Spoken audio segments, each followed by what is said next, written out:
What if you could help others to find the power to heal themselves? Physically, emotionally, and spiritually. When I started teaching my classes, it was in 2002, and I was just doing the past life regressions and contacting the subconscious part. But then as the time went on and we found how powerful this was and what we could do with it, a lot of the students began saying, you know, advanced past life regression doesn't really tell what it's all about. This is so much more than that. We think you should change the name. So it was a few years ago we decided to change the name to Quantum Healing Hypnosis Technique. And this is the healing technique that we've now been teaching it, well, since 2002, that's 12 years. What if you could time travel with them? Visit mythical places or angelic realms, other worlds, other galaxies. Help others to speak to their higher selves. You can. Dolores has taught thousands of people from across the world how to use QHHT, and now you can learn her method by going directly to dolorescannon.com. And don't forget to mention the discount code MORETALKS.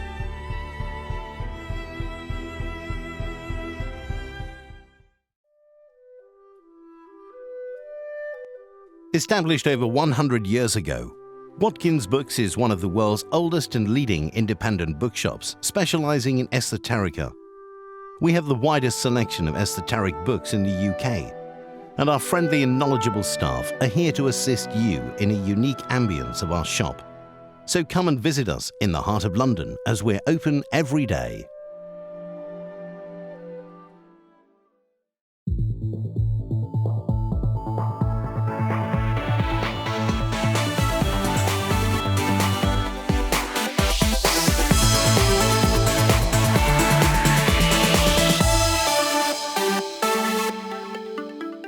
The comments and views expressed on The More Show are those of the people that make them and do not necessarily reflect the view of Kevin Moore, The More Show, or this radio station and its affiliate or sponsors.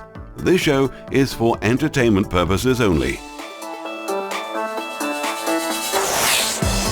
Broadcasting from the UK and across the world online. You're now watching the UK's only alternative late night talk show. And I'm your host, Kevin Moore. For the next hour, I'll be covering subjects that will open up your mind and provide you with information you may have never heard before. On today's show, I'm about to be joined with my guest, Robert Webber. Now, Robert is an assistant professor of psychology, part-time at Harvard Medical School, and a former Jesuit. He is the co-author of Spirituality of Age, A Seeker's Guide to Growing Older, which addresses head-on how to make the transition from fears about aging into a fuller, richer appreciation of the next phase of our lives. Now, the authors guide you through 25 key questions that can help you embrace the shadow side of aging, as well as the spiritual opportunities inherent in growing older. Now, sharing their stories and wisdoms to both teach and demonstrate what it means to feel energized about the possibilities of your later years. Robert Webber, welcome to the show. Thank you, Kevin. It's great to have you on. A very interesting book, actually, The Spirituality of Age, A Seeker's Guide to Growing Older.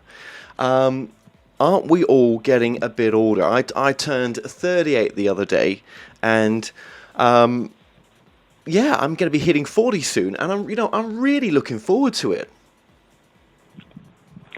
It's a good thing to look forward to, although many people don't. Yeah, I can imagine they don't. No, I think, I was always told, you hear that thing when you're younger, that life begins at 40. I think there's a good possibility that it does. I know that when I turned 30, my life changed forever. And I think 30 is one of those catalytic years that things change dramatically, whether it's just before 30 or just after 30. But there's something about turning 30 as much as there is turning 40. Well, there is. There was an American psychologist who did research in America on the stages of a man's life. And it's interesting, 30 years old falls right smack dab in the middle of what Daniel Levinson called the boom years. And that's an acronym for becoming one's own man. And what Levinson said was that in the age 19 to roughly 28, we tend to be living out the dreams that have been implanted in us by others and by our society. And we really haven't asked ourselves. So what I think what the boom years are is when sort of that way of living sort of ceases, and then you can say, who am I really? Kevin Moore. Who is Kevin Moore? Or who is Bob Weber? And then we get a chance to live our lives in a new way, which I think continues throughout our lives. Different times we shed the old snakeskin and or the old shell, and we have a little more room to breathe and be who we are. Yes. Now, you wrote this fantastic book with Carol as well. Now, she has been on some previous interviews with you. Obviously, she couldn't make it today. So we're going to be carrying the torch for Carol as well. How did you two meet, and what sort of drove you to sort of write this book together? We met at a conference on aging run by the American Society on Aging in San Francisco in March of 2011. Carol had presented something in the morning. I didn't know her at that point. She came to a talk that I gave with a fellow named Rick Moody, who's a well-known person in the gerontological fields in this country and abroad, actually. But Rick and I had presented on aging as a natural monastery, a time for contemplating, a time to contemplate what your aging means. And Carol came to it. And afterwards, as I was walking down from the second to the first floor, she came up and said hello, and we stopped and talked on the landing between the second and first floors for an hour and a half. We just kept talking. And we discovered that we were very much in similar places insofar as our aging. So that led to a conversation that was ongoing. We said, this conversation can't stop. So beginning in 2011, we started a long-distance conversation. Because she lived in New York, I lived in Boston, then she moved to L.A. and now lives in Nashville, Tennessee. And we discussed issues around aging and slowly fashioned a book and did it all long distance via the miracles of the digital computer age. So we found that we were asking many of the same questions, and that's what led us to pursue and continue a valued conversation between friends. What is and colleagues. Oh, yeah, absolutely, and colleagues. What is it about aging, do you think, that we tend to sort of shun away from, or we don't want to even discuss or look at? Well, we don't want to look at it because frankly, society doesn't want to look at it. If you think about all the ways in which aging is portrayed, the commercials are how to look younger, how to stay younger, how to sit out in the bathtub, the old Cialis commercials, how to sit in a bathtub with your partner and look out and imagine, having the life that you've previously had. But no one wants to imagine what it's like to get older because of the sometimes limitations and oftentimes limitations that start to occur. So it's a scary prospect. And I think in the studies on aging in America, there were several different models. And Carol and I, when we had our first discussions, we thought about these models. One is called disengagement theory, and that meant, okay, you get older, you get into your rocking chair, you sit on the porch, and that's it, you're done. You rock until you're dead. The other is a counterpoint to that, which is activity theory. That was what it was called. And that meant that you took on new activities, got very active. And then there's a third kind of model, which I would call the model of denial. I also call it the Cleopatra syndrome. That is the queen of denial. And in the denial, we don't want to accept the fact we're aging. We continue to dye our hair, or we continue to Botox ourselves, or we do anything and everything we can to avoid the idea that we are getting older. And Carol and I said, those three models that's not what we're experiencing. We were finding that our aging was taking us inside to pose questions about life's meaning for us. So we began to talk about what are those questions that are so meaningful to us and that are giving birth to meaningful responses that are enabling us to live differently, that are enabling us to live more fully and more freely. Because I think when we get older, there's a felt sense of constraint. But I think internally, I think the possibilities for increased freedom are vast. And but it's an interior life that you start to cultivate, and that's really what brought us together. Because I'm interested in the interior life for a number of reasons, as is Carol, which I can get into if you're interested. But that's what we are. We are interested in the inner life. That's right, the inner life. That's an interesting way of saying it, actually, and we will get into that inner life as well. But then, you look at some people as they get older into their 60s, which is still young nowadays as well. You look at Arnold Schwarzenegger, for example. There's a guy that's in his 60s, still going to the gym.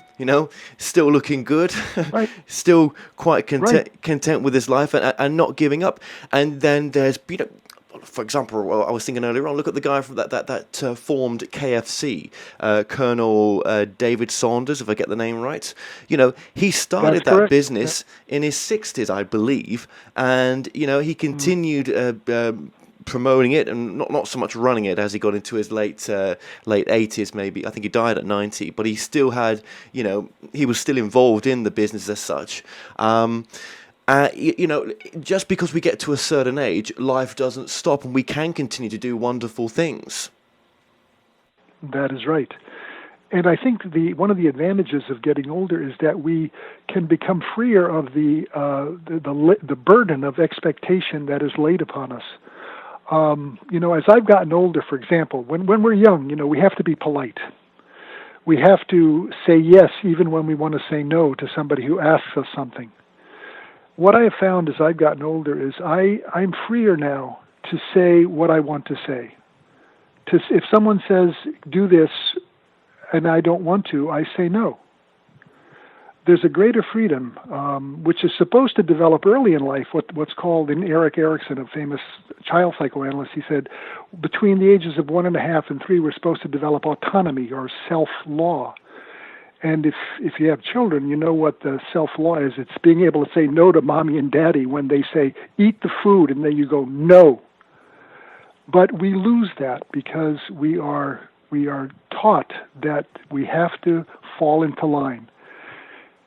For me, I think my aging has enabled me to recover a childlikeness, not a childishness, although my wife at times would say, you're a little childish, Bob. But it's a childlikeness, that sense of awe, that sense of wonder that we had as kids, that we lose as we get older. We become jaded. We're caught up in tasks. We're caught up in fulfilling this task and that responsibility. And we forget how to live. We forget to really be alive. And kids, when you watch them play, I'm always fascinated by how enthusiastic they are. And you look around at so many adults, and they're not enthusiastic. They are fulfilling obligations. Yes. Filling out responsibilities and duties, Yeah, would you say more than really having found their purpose in their life, their maybe, or their purpose in the moment where they are now? Maybe purpose changes through stages in life. Maybe it does. But at least they're not living a purpose now, or they're not being in tune with that which they would love to do. Is that what we're kind of saying? That's kind of it. I think so many people. I was talking to a woman recently as a psychologist, and she said that she was discovering when she had gone home to help her mother disassemble the house because her father had died and her mother was going to move into a condo.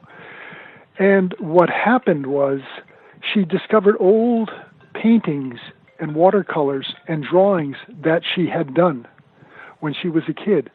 And all of a sudden she went, God, I may get back to that. That was something I loved.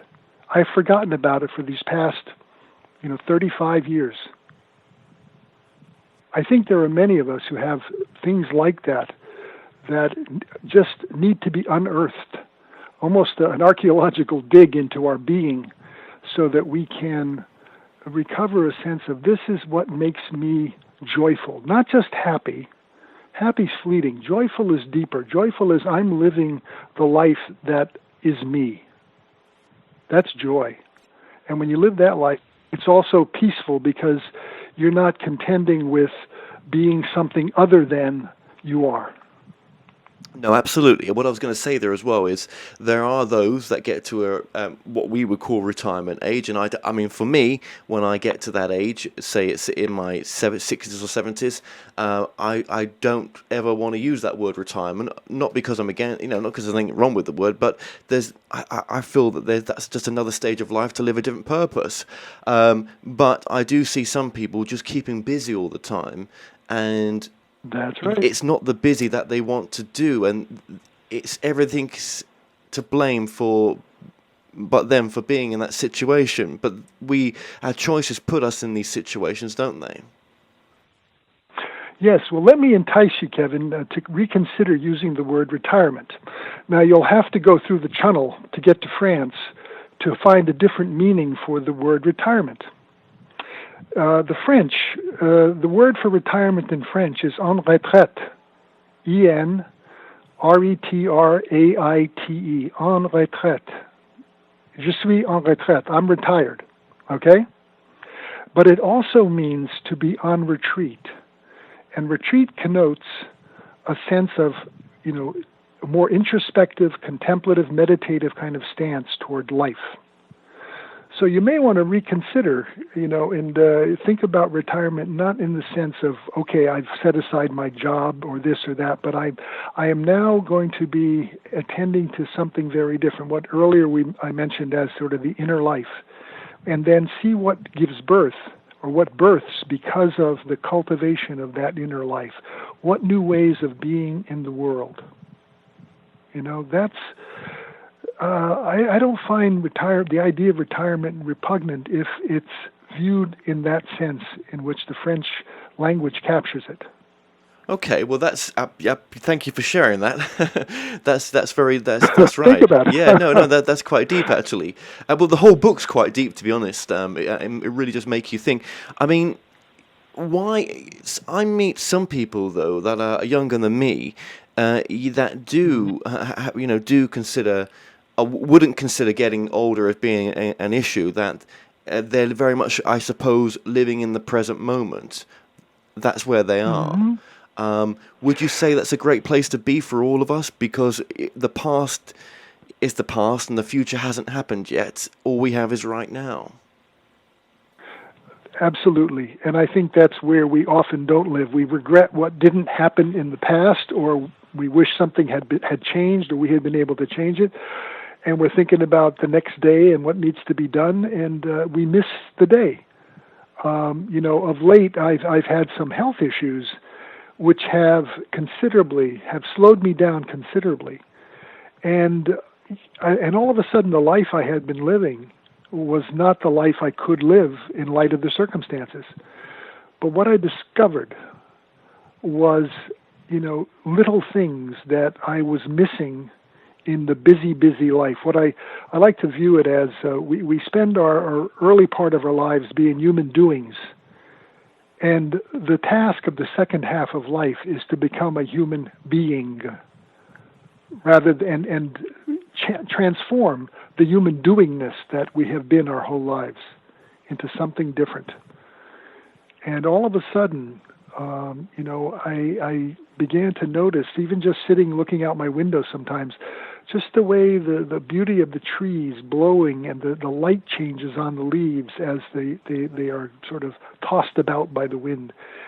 And I take a sort of childlike joy in that. That I think is something that we could all stand a lot more of, rather than this box of chocolate or that going to that place or this place. Spend time being where you are and appreciating it. Yes, that's very true, absolutely. Now, I think some of the spiritual teachers that are out there nowadays, for example, Eckhart Walsh, Oprah Winfrey, Neil Donald Walsh, no, Eckhart Tolle, sorry, not Eckhart Walsh, Neil Donald Walsh. Totally, yes. Yeah, and many, many others, which I haven't even mentioned just there. I think had they brought their messages before the age that they've reached, they wouldn't have been been taken so seriously as they have been, or it wouldn't have been as approachable for some people. I think as a younger person, I find the delivery of the message to be equally as important sometimes as their age. I think you're right. I think there's a certain credibility when you get someone who's older speaking of things that they have not just thought about but lived. For me, there's been a sort of a transformation going on because I wrote this book again within that roughly 4-year span with Carol.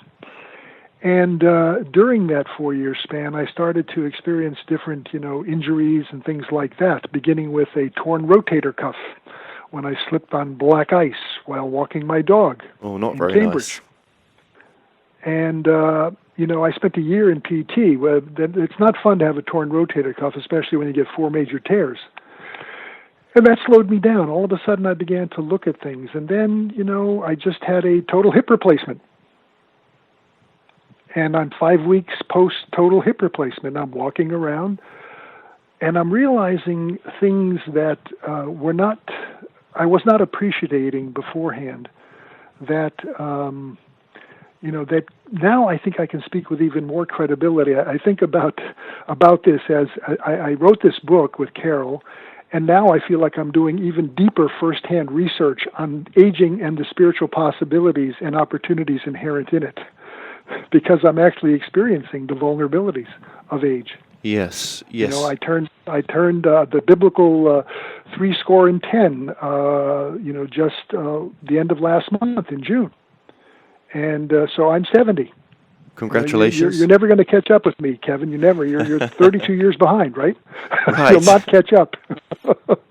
But you'll probably, in your own time, catch up maybe with some of the discoveries that I've been making, not just because I've used my head to discover things, but I've actually found that I've been using my whole being, body as well, body, mind, heart, and spirit in this process. And the body got engaged over the last 2 years in much more profound ways than it had been previously. Well, that is quite exciting. You mentioned a chapter in your book, soon as we're talking about it's the kind of beginning part of the book. It's aging as the path to spiritual maturity. Yes. But really, is it spiritual maturity, or is it a spiritual awakening? Will we always mature? Will we just reawakening again because of some sort of veil that's over us that forgets our connection of our consciousness of what we truly are, which is not our body, our skin color, our hair, our language. It's the soul, the consciousness. That's who we truly are, and that's always has been and always will be forever. Mm-hmm. That's well put, extremely well put. Yeah, I think it is a deepening of consciousness. Maturity is built on experience and on grappling with the experiences that we have. And the more experiences we have and are willing to process at a deeper level, and as you so well put it, awaken to, that's really one of the aspects of spiritual maturity in my vision and Carol's vision of things is an awakening. It's really being able to wake up to what's going on, whereas previously we had been sleeping. I mentioned in the book an experience I had when I had my cataract surgeries. There's another one of those procedures that older people get. Yes. Well, I had them about 2 years ago, and I thought, must be getting older because the doctor said they're ripe enough now to be treated. And I thought, does that mean I'm ripe enough? Which is, again, another word for maturity, right? Being ripened. And when I had the surgery, I could not believe how clearly, much more clearly, I saw the world. And I mean literally the sensorial world of vision. Colors were so much brighter. The signs, the street signs were so much clearer. And in the daytime, I could see things at distances I couldn't before. When I was younger, I could. I had great vision. But as I got older and the cataracts grew and ripened, as she put it, my ophthalmologist, I couldn't see things as well. And the other part of it was at night, the glare of the headlamps coming toward me when I was driving. It actually made it quite dangerous. Oh, yes, it will do. Cataracts will do, yeah. Yes, and what happened, Kevin, was that the cataract surgery for both eyes over the course of 2 weeks enabled me to see clearly. So I felt like I was driving with much clearer vision in the daytime and much more safely at night. And I kind of view that as a metaphor for the aging process. We have to deal with the light and the shadow. And Carol and I talk about that. That's one of our major thrusts in the book, is aging is about taking up and looking at both the shadow and the light. It's appreciative of, I guess you could say, Rembrandt's famous method of painting, the chiaroscuro, the light and dark.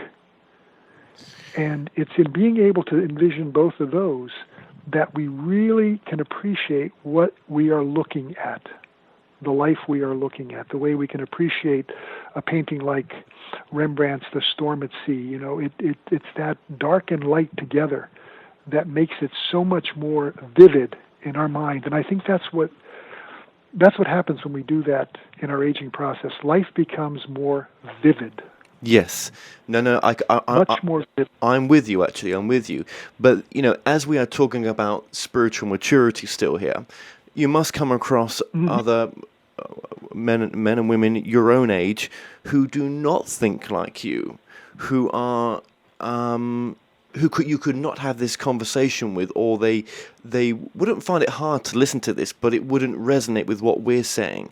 So where does spiritual maturity lie with them in that case? Is it, or could you say that it's just this lifetime? They're not going to wake up as you have. I always hold out hope. It's never clear what is going to wake any given individual up.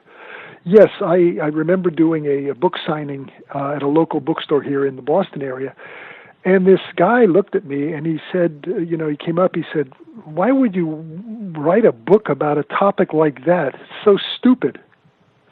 And I said, "Oh, well, really?"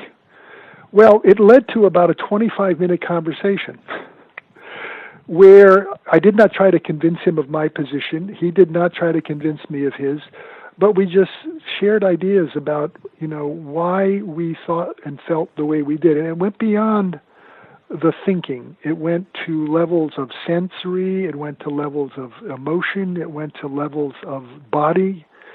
And I think in 25 minutes, we walked away. Had he changed? We probably both changed a bit as a result of our interaction. But I was not trying to convince him of anything. I was just sort of saying, here's my experience. And he was saying, here's mine. And I tried to take his in, and I think I got a better feel for who he was as a human being. And I think and I hope he got a better feel for me as a human being.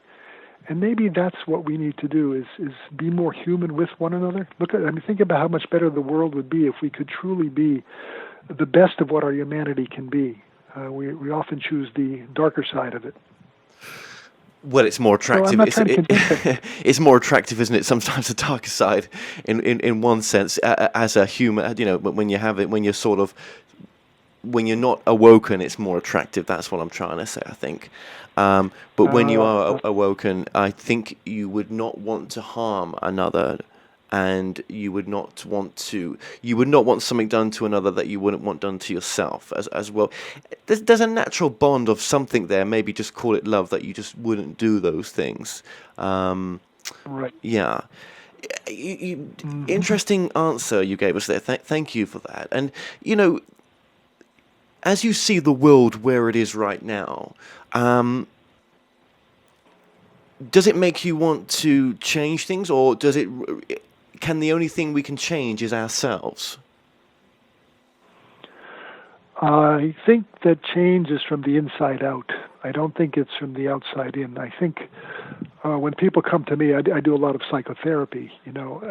They often want to change the problem or the person or the situation that they confront that's leaving them in some distress. And I try to, little by little, work with them to look inward and see that the only thing they really have control over is their own life in all its dimensions. Again, my way of putting it is body, mind, heart, spirit. And even there, the bandwidth of control is not very wide.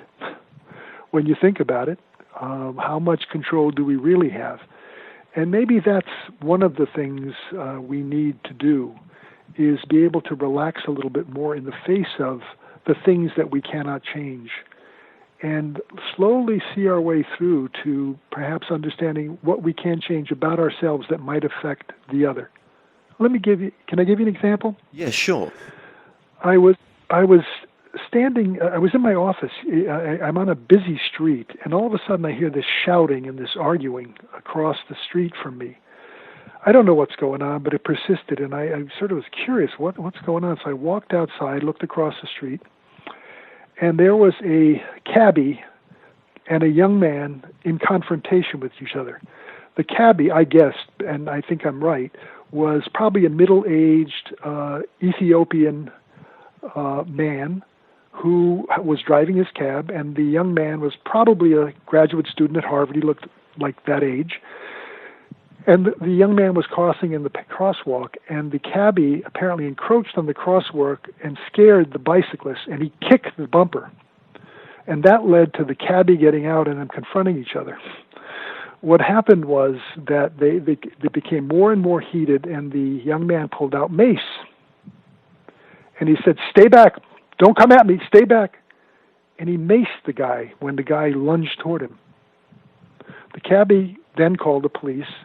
They were both there. I walked across the street. The cabbie got out, and I looked at the cabbie, and I saw that he had a crucifix on his neck. And I know that in Ethiopia, there's the Coptic tradition is very prominent.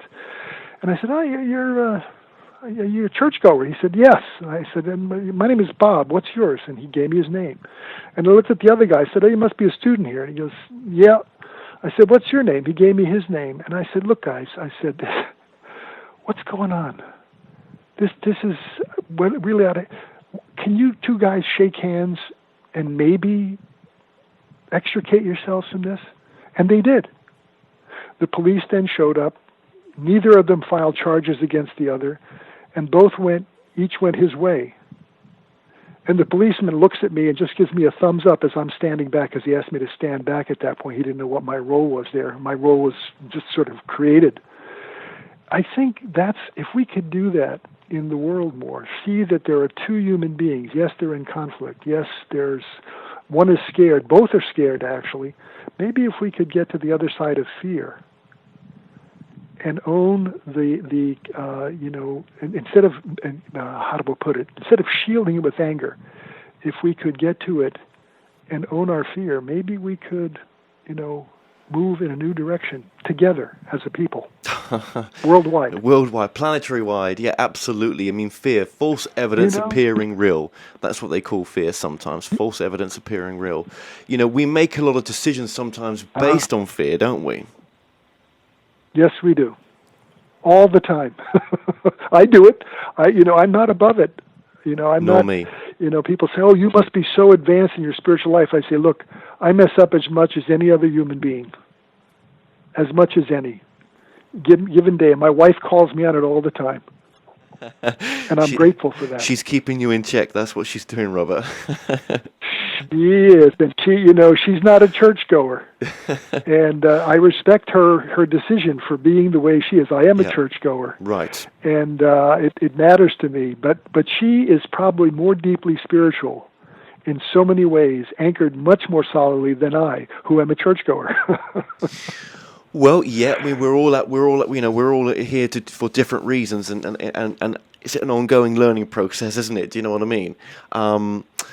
Yeah. Yeah, I mean, you talked earlier on about inner life, and I think this is we have sort of been discussing this in a way, in a sense, that when we get to that inner life, when we tune in to that greater part of ourselves, call it the consciousness, or that which we're part of, we're able to make different decisions. Then when we listen to that gut feeling, for example, that tunes into the inner life. I think when we listen to what turns us on in our passion that we'd like to do, that's listen to that inner life, would you say? Absolutely. I think then we can get freer from the societal expectations or the societal values that are held up to us. There was a famous Dutch Catholic priest from Holland named Henry Nouwen, whom some of your listeners may know or have heard of, Nouwen. Yeah. And Henry gave this marvelous sermon, which was on YouTube, that I tuned into. And he said that we build our lives around what we have, what we can do, and the reputations we have in the eyes of others. He said when we do that, we're unfree. When we try to, build our self-worth on our abilities to do things, our possessions, and that other people cheer us on. That Kevin Moore, he's quite a guy. Or Bob Weber, boy, you can't find a better guy than him. Well, I'm going to let those people down sometime. And does that mean I'm any less worthwhile? I don't think so. I think at the core, and that's one of our points about spirituality too, at our core, it's about finding out that you, in essence, are a real gem. You are, a profoundly wonderful creation as a human being. And no matter who you are or what you've done, some people may disagree with this, but you have a right to be here. Yes. And sometimes it's even through our imperfections. Our imperfections bring us around to becoming more fully who we really are. So we might mess up. In the theological language, I might have sinned. But the interesting thing about sin, and I see this in psychology in my practice as well, it's the way people mess up that often is the pathway to their becoming more truly themselves. It's not because they are perfect. It's not because they're always a good boy or a good girl. It's precisely because they've messed up and have been a bad guy or a bad girl that they sometimes discover that which is the wonderful in them, and they become more wonderful in the world. That's a very important part, actually, of this process. There's so much stuff that I've done that I'm ashamed and I hate myself for, and I just wish I could change it, right? But I can't. But it has made me the person I am now. So, I think to ever think that no one's got a dark side or that they've not gone through a load of crap is just nonsense. And I've mentioned this in other shows. You look at some of the bigger name people. We've mentioned some of them that in the spiritual arena, like Neil Donald Walsh or Eckhart Tolle. They've both been homeless. Right. They've both well, I don't know about Eckhart being homeless, but I think Neil was, and no, I know he was, and they've probably both been horrible people, maybe still are sometimes, right? Sorry guys, I'm just, I don't, hope we're not, but, so when we look upon these wonderful people with these messages that they bring to the world, they still are human beings, and I think as part of the human being process, we're here to screw up. We really are. So we can't, look upon anyone to say that you're, that makes you a terrible person then, because yes, you may have done, something great now in your life, but what you've done before, I'm going to judge you on. You can't judge. You've got to judge yourself. And actually, what we've got to do with ourselves is be loving enough to realize that the past is the past, and to let go. Isn't that the hard part as you get a bit older? Is letting go of that past side of you. Yes, I think that you used the word shame, and I share that. I probably more than guilt. I think guilt is much less insidious than shame. Guilt is I did something wrong. Shame to me is I am something wrong. Notice the difference. Guilt is I did something wrong. It's more distanced from the self. Shame is I am something wrong. How do you get free of that? When I encounter shame, and I often encounter it in the therapeutic process and in my own life, The more I'm imprisoned by shame, the less free I am. If I can look at the imperfect side of me, the part that, as you said, produces the crap, if I can look at that with another, another looking at me, whether it's, for some people it's in prayer with God, for others it's with a spouse. And my wife, again, I do things that I'm ashamed of, and she looks at me and she still loves me. She doesn't like me in that moment, but she loves me. That's the difference. There are moments when we do things that we may not be likable, but when push comes to shove, we're loved. Great scene from The War Horse, a movie by Steven Spielberg, is when this man, who's in this small tenant farmer in England, he's failed in his crop growth a number of times, and it happens again. And he looks at his wife, again, she's lived through this multiple times. He says, "I can't believe you've ever loved me, given how much I've screwed up," to paraphrase him. She looked at him, she said, "I've never not loved you. I have hated you at times. But I have never not loved you." That's what we have to appreciate. And for me, given my faith, my belief, I believe that's the nature of God. God looks at us and loves us. If you don't believe in God, I think it's still possible to think that I am lovable as a human being, a secular human being. I'm a good person. What you got to watch is that you don't take your bad parts, become ashamed of them, and project them onto others so that everybody else is bad so that you can be good. That's called scapegoating in the psychological jargon. Oh, yes. Oh. That's what a lot of people do. They shunt it off onto others. We're all good and bad, and ugly sometimes. So true. So no, you can't shove that off to others. And I think, talking about the aging process brings up something very important as well. Our looks do not last. They just don't, and some people are so addicted to the look, so addicted to what they look like, and they don't care about anything else except for they are amazing just because of what they look like, and they don't. There's no value for much else, but they don't last. That's right. And when you can't define yourself by who you are by your looks, not even your assets or your title, and as you get older, it must make you redefine. Then, well, who are you? Right. Especially if your looks was sort of the criterion for your goodness, your worthwhileness, your beauty. Is that all? Because that all changes. It starts in utero. As soon as egg meets sperm, you start to age. So you're getting older. Even when your cute little baby turns into this irascible little child who then becomes an adolescent with maybe acne. I mean, all this stuff happens, and you move along, and then you get to the wrinkles start to appear, the aging spots appear.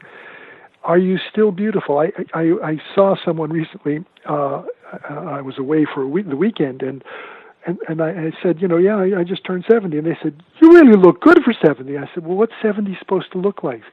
I mean, I see the difference in myself, the white hair. The skin that's not, what it used to be.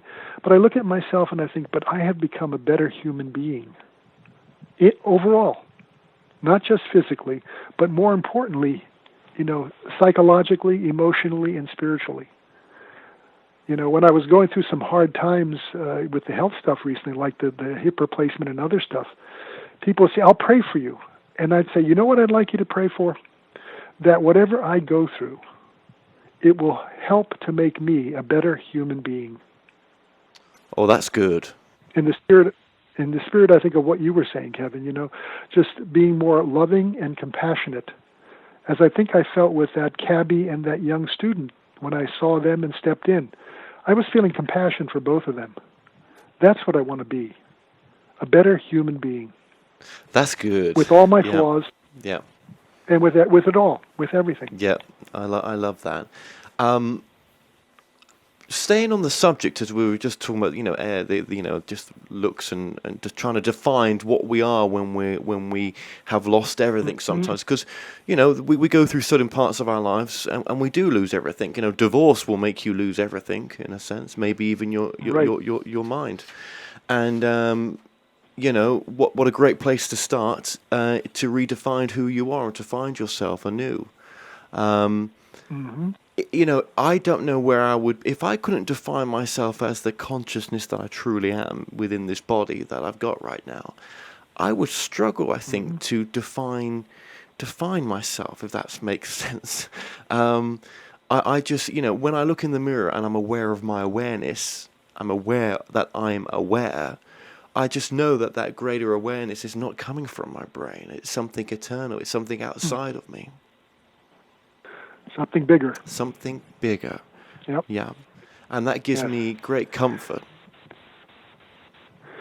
And I share that with you. I that's my experience also. When all of the illusions about what we are, whether it has to do with looks or talents or abilities, skills, when all of those things, even when our mind goes, I don't know what it's like. Interiorly, I've worked with people who are dementing or have had Alzheimer's. I really don't know what it's like for them inside. It may not be as bad as we think it is, because we project onto it, God, if I lose my mind, that's the end. I don't know. Maybe there's a whole other consciousness that emerges when the human consciousness even, and all of its limiting elements, dissipates and disappears. Maybe something more amazing happens. I don't know. I'm not trying to pitch, we should all get Alzheimer's. But that's interesting. Or dementia. It's interesting what you're saying. But I don't know. No, I mean, what if, other attachments come onto them to have an experience with them while they're going through that? What if whatever they're going through, and that doesn't even happen, just what they're going through is so important to something greater than this, just to have that experience that, it's very valid. Very valued, shall I say? Maybe the caregivers, the people that have got to look after that person, maybe it's to redefine who they are and for them to find themselves through that experience. I mean, look, it's easy for me to say these words, but it would be a bloody another thing for me to have that situation going on. But I'm just trying to look at the best of why these things happen. Yeah, that you mentioned a good thing there. Yeah, well, yeah, absolutely, because dementia is a it's in our society. It always has been. Yes, we actually start to lose. We start struggling to remember the name or word recognition. Some of that starts when we're 29 years old. I mean, the cognitive stuff starts. Some of the deterioration, very minor though it is, begins early.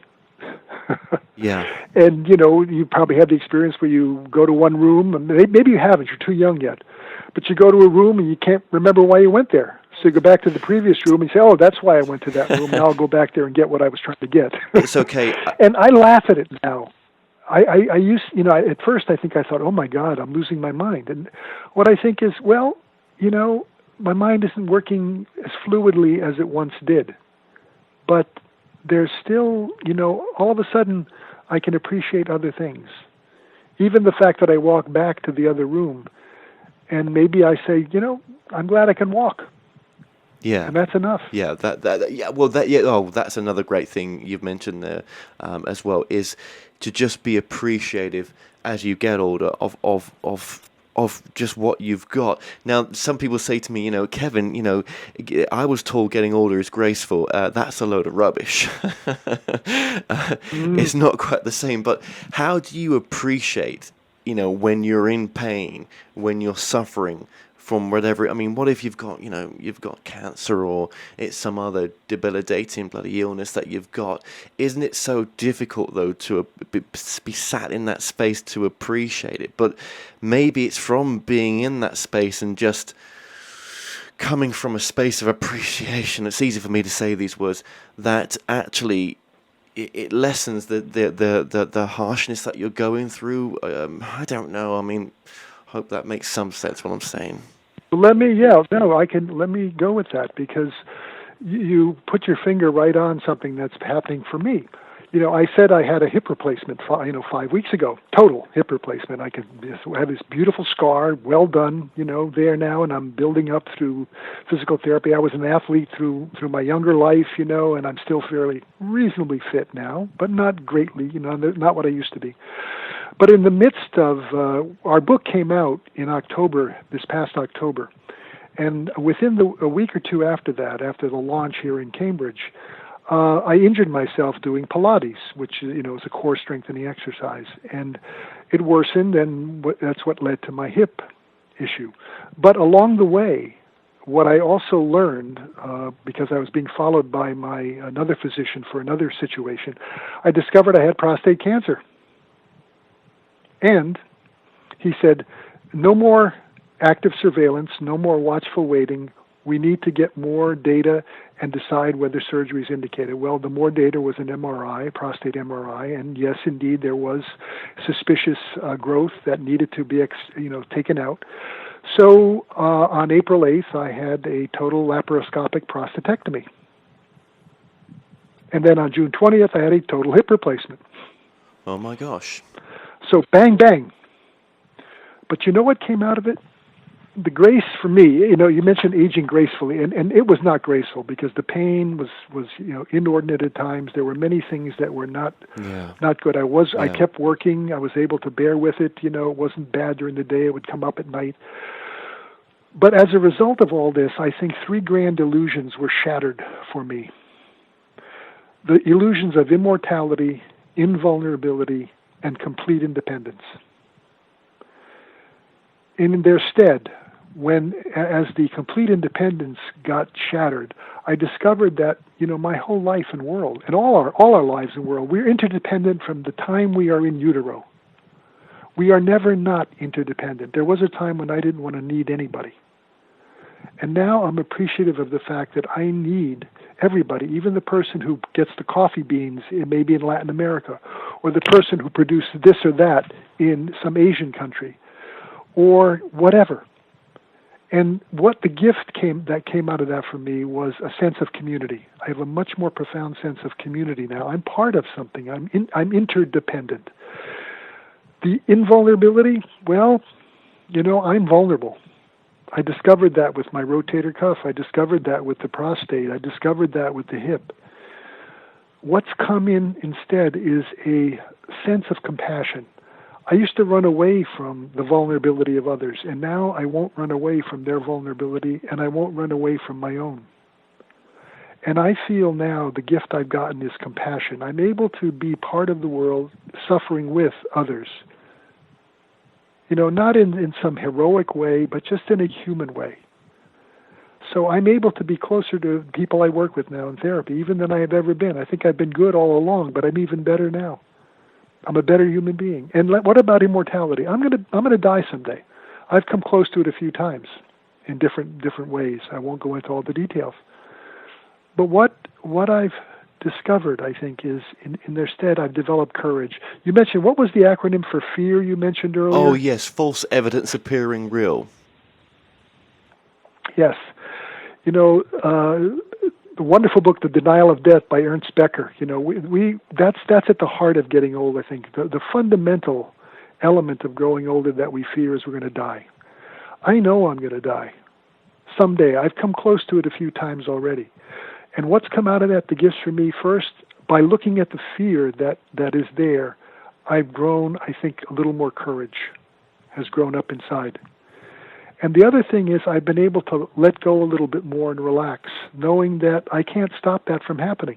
I'm 70 now. Maybe I'll live to 90. I don't know. Maybe this will be the last interview I'll ever do. It's okay. For me, it's okay. I'm comfortable with it. My mother gave me that gift because when I was a kid, I was afraid of her dying and my father. I was about 11 years old. And I told her that. And I wept as I told her. And she looked at me and she said, yes, I'm going to die someday. She didn't deny it. She didn't try to gussy it up. She said, I'm going to die someday. And she added, but probably not for a while, and that was true. She didn't die in 1957. She died in 1992, 35 years later. And then she added, so Bobby, she called me Bobby, in the meantime, why don't you go out and play with your friends? That's what I've been doing ever since. That's it. I go out and play with my friends in the face of all the shadows, all the vulnerabilities, all the dependencies, all of the sense of mortality. I want to go out and play with my friends every day. That's life. That's powerful, that is. That is powerful, yeah. Where do we go from there, Bob? Okay. So, what is your truth right now of where you're going to go when you do pass on? Not that question. Yeah. Just before you answer, now that question does take you away from present moment, right? But let's just go there because it's just. I just want to know what you think. No, that doesn't take me away from the present moment because I'm aware. I believe there is something more. I think life and creation is too amazing. Whether you believe in a God or not, it's just too amazing to absolutely end once and for all. I don't know what form it will take. Am I going to have wings like an angel? I don't know. Am I going to look like I look now? I don't know. But I think that the life that is deep inside me, that is greater than even my physicality, my psychology, my sensory, that life, maybe that which we get to deep inside, I think will persist and has an eternal quality to it. I do believe that. And I do believe that we'll all most profoundly appreciate the interconnectedness of all of us. The sense that we are all community. And it was a famous song we used to dance to, We Are Family by Sly and the Family Stone. We are all family. And I think somehow that family will, come together in ways that we cannot even imagine. But I do believe that. I think that life is too great to end in nothingness. Yes, and when you can't get your head around the idea that if the universe did come from the Big Bang, well, what was there before the Big Bang? What does infinitive nothingness look like? Yeah. We can't answer that. We can't even answer, well, if the universe is infinitive, well, where has that come from? And what's beyond the infinitive if there is? Is there nothing? What seems such simple questions are just mind-bogglingly just unanswerable, and there is something greater. There is something greater. Some people call it God. Some people say that God essence is us already having an experience on behalf of God or with God. What if there's gods above gods? Right. What if this is just a dream and that we'll wake up into the greater reality that we was already part of? Who knows? But I do agree with you there, Bob, that there is something greater, and it gives me great courage. It does most times. Yeah.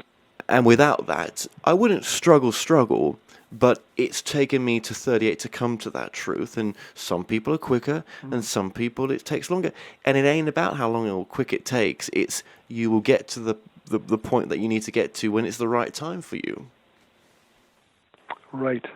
And what you just said, Kevin, it's asking the right questions, and that's what we try to do. Carol and I try to do in the book. We're not answer givers in the book. We're not saying, here's the answer. We're saying take these 25 questions, chew on them, live these questions, and struggle with and live these questions until you live your way through to your own answer. That's the important thing, because I think we each have within us the potential to grapple with the questions, maybe fearfully sometimes, maybe excited and enthusiastic sometimes, but if we grapple with the questions, if we are seekers, and seek has the same root, right? It's questing, it's searching for. If we're willing to ask ourselves the hard questions, we will slowly but surely, I think, because it's innate in us, we will discover answers that that will open up our eyes to life and its possibilities. And I do believe that. Yeah. And believe me, I'm not a Pollyanna, pie in the sky kind of guy. In fact, I call myself an optimist and a pessimist. Not a pessimist and an optimist. I'm an optimist.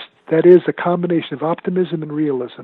I may have a good day, but it may turn out that the rest of the day will be bad. I don't know. I'm a pessimist because I'm pessimistic and realistic. It's a bad day to start with, but there was a good moment. Absolutely. One good moment during this day. So be pessimistic and optimistic. Absolutely. And one question I wanted to I didn't get to ask, or we didn't get to finish off, is one of the most important questions, I think, or one of the most important points to look at is self-love. If we can't love ourselves, how can anybody else, love us, or how can we love them? I think self-love, as we age as well, to be in love with the way that we do, that we may not be, if we're looking at it from a point of view that I'm not going to be happy when I'm older, to look that way. Well, you may think differently when you're older, that's all I can say, but you have to, in any present moment situation, be in love with and accept who you are now. It's the hardest thing to do sometimes, but it's the most. It's the most. I can't get the word here. Basically, it's the most empowering. Sorry, that's the word I'm looking for. It absolutely is. I think that, and it's so hard though. I sit with people. I do group work, in group psychotherapy. And often I have people sit there, and their attitude is, if you really knew me, you couldn't possibly like me or love me. So they're ashamed, and they hold off showing the group who they really are. And I think it's when we show all that we are, we can discover that we are beloved and loved and lovable. And then we do need that from the outside. We do need to get some sense from others, but sometimes I think, and often, we preclude getting it because we're too ashamed to show people the ugly and bad sides of ourselves. And when we do that, we're imprisoned. We're imprisoned to our own belief that we could not possibly be loved by another. Yeah. And that takes you down the chute. Yeah. That takes you into darkness and into a despairing position, which is not where we're meant to be, I think, as human beings. Not despairing. No, absolutely not. Now, there's so much in this interview we've missed off, right? Because every interview goes in its own direction. Do you know what I mean? And this definitely has. But it's a conversation. It is, and that's yeah. And I've scratched the surface of the book. I'm going to say I think this is such an important book. I don't normally say that. Every book's got, is a form of teaching, but this is a subject I think that's a little bit dear to my heart. That's probably why I'm saying that. Website. You do have a website for this book as well, don't you? Yes, it's www.spiritualityofage.com. Okay. No spaces, just www.spiritualityofage.com. All lowercase letters are fine. Okay. Well, for the TV viewers... And people can get a taste of the book. Okay, right, yep, okay. Oh, yeah, because there's all sorts of information actually on that website for the book as well. And I'll just say, for TV viewers as well, you can... your book's been coming up on the screen along with that website. So just for those listening on the podcast, you've given the website address there, which is important. I know we've gone a bit over time here as well, Bob, but just one very, very last thing. What would you say is an important message to the audience?